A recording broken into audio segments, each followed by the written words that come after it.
दोस्तों, आज हम रविवार के दिन सूर्यदेव की कथा का श्रवण करेंगे।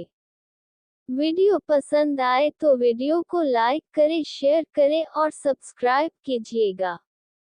दोस्तों, जैसे सोमवार का दिन भोलेनाथ को समर्पित किया जाता है, शनिवार शनि देव का दिन माना जाता है, ठीक उसी तरह रविवार का दिन सूर्य देव को समर्पित किया जाता है। कहते हैं सूर्य देव की पूजा अर्चना करने से सभी दोष दूर हो जाते हैं। समाज में व्यक्ति को खूब मान सम्मान मिलता है और सुख समृद्धि की वृद्धि होती है।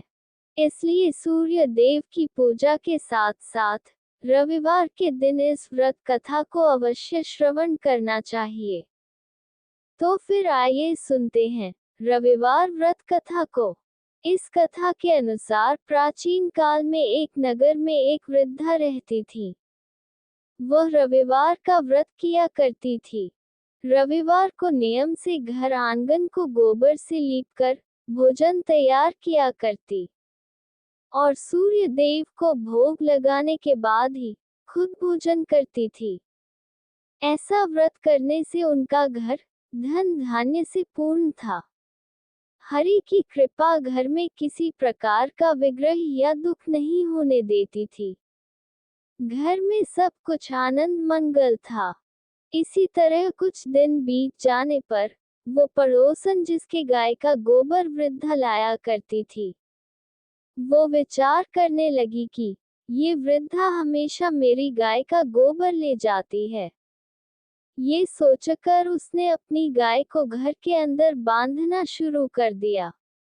गोबर न मिलने पर वृद्धा रविवार के दिन अपने घर को लीप नहीं पाई।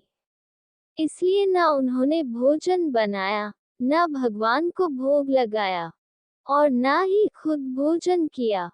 इस प्रकार उन्होंने निराहार व्रत किया।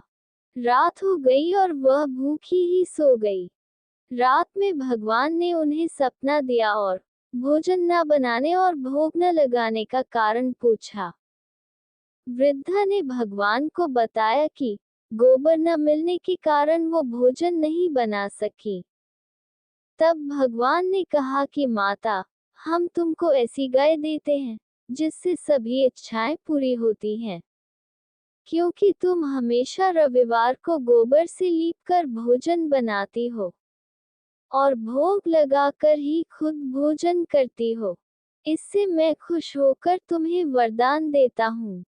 सपने में भगवान का ये वरदान पाकर जब वृद्धा की आंख खुली तो देखा कि आंगन में एक अति सुंदर गाय और बछड़ा बंधे हुए हैं।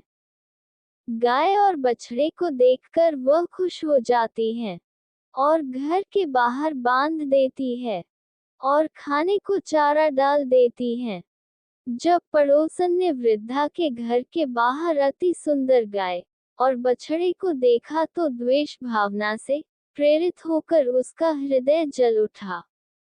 और जब उसने देखा कि गाय ने सोने का गोबर दिया है, तो वो गाय का सोने का गोबर ले गई और अपनी गाय के गोबर को उसकी जगह रख दिया।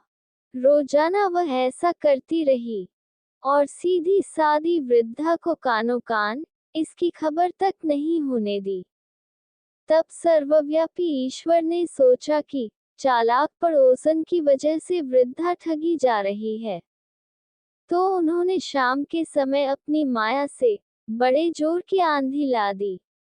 आंधी के भय से वृद्धा ने अपनी गाय को अंदर बांध दिया। सुबह जब गाय ने गोबर दिया तो वृद्धा आश्चर्यचकित रह गए और फिर वो रोजाना अपनी गौ को घर के अंदर ही बांधने लगी। उधर पड़ोसन ने देखा कि गाय घर के अंदर बंधने लगी है, तो उसका सोने का गोबर उठाने की चाल कामयाब नहीं हो पा रही है। तो कुछ उपाय न देख पड़ोसन ने राजा की सभा में जाकर सारी बात बता दी। उसने राजा से कहा कि मेरे पड़ोस में एक वृद्धा के पास ऐसी गाय है जो आप जैसे राजाओं के ही योग्य है। वह गाय रोजाना सोने का गोबर देती है आप सोने से प्रजा का पालन करिए। वृद्धा उस सोने का क्या करेगी? राजा ने ये बात सुनकर अपने दूतों को वृद्धा के घर जाकर गाय लाने की आज्ञा दी। वृद्धा सुबह ईश्वर को भोग लगाकर भोजन ग्रहण करने ही जा रही थी। तभी राजा के कर्मचारी गाय खोलकर ले गए। ये देखकर वो काफी रोई चिल्लाई, लेकिन कर्मचारी ने एक ना सुनी। उस दिन फिर वृद्धा गाय के वियोग में भोजन न कर सकी और रात भर रो रो कर ईश्वर से गाय को पुनः पाने की प्रार्थना करती रही। वहीं दूसरी ओर राजा गाय को देखकर प्रसन्न हुआ और सुबह जैसे ही वह उठा, सारा महल गोबर से भरा दिखाई देने लगा। राजा ये देखकर घबरा गया।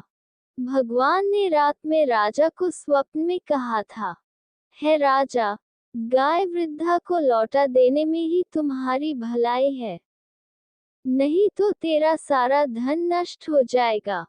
रविवार के व्रत से प्रसन्न होकर मैंने उसे यह गाय दी थी। सुबह होते ही राजा ने वृद्धा को बुलाकर बहुत सारे धन के साथ सम्मान सहित गाय और बछड़ा लौटा दिया। इसके साथ ही पड़ोसन को बुलाकर उचित दंड भी दिया।